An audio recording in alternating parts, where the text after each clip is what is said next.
In this video, we're going to add an additional image into this supercar image.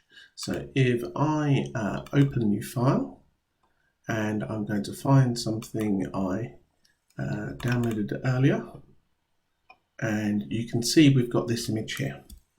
So I'm going to select all of it, so you can do that with select all, and then I'm going to copy it. I'm going to come back onto, no, that's Edinburgh here, and I am going to paste it.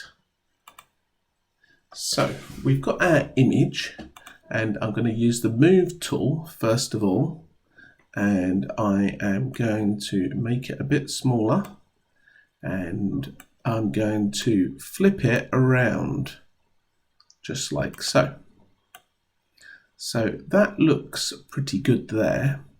So what I'm going to do, just to double check the placement, is I'm going to take the opacity of the layer down.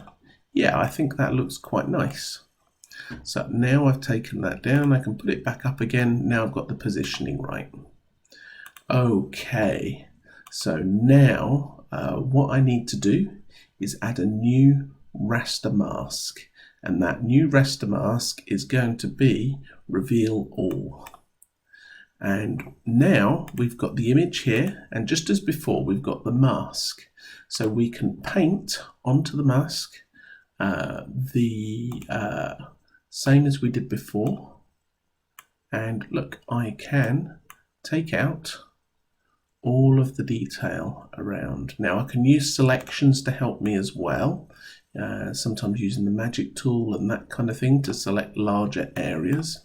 So let's just try that now, magic wand, and look, I can select, if I select onto the image, let's do select and deselect everything. If I select onto the image, you can see it's gone quite tight around the horse's head there. I can then come back to the mask and I can just paint over it like that now, select, deselect.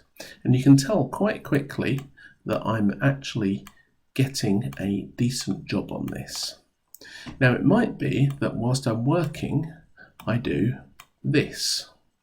Of course you can undo it, but because we've used a layer mask, what you can do is you can actually just paint white back in there and then start chipping away at it again.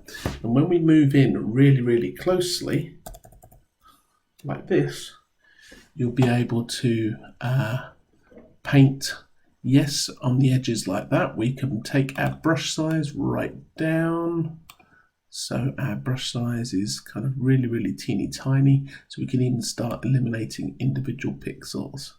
We can also make our brush kind of fuzzy around the edge, so we can make it a little bit weaker. Oh, did that wrong. Edit and undo, and I meant to paint black there, that's why. And you can see I can start to just chop out these little bits around the edge, around the horse's ears. And I could go even smaller in there if I wanted to.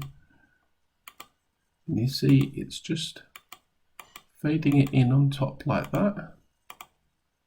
And let's clip the edge off there.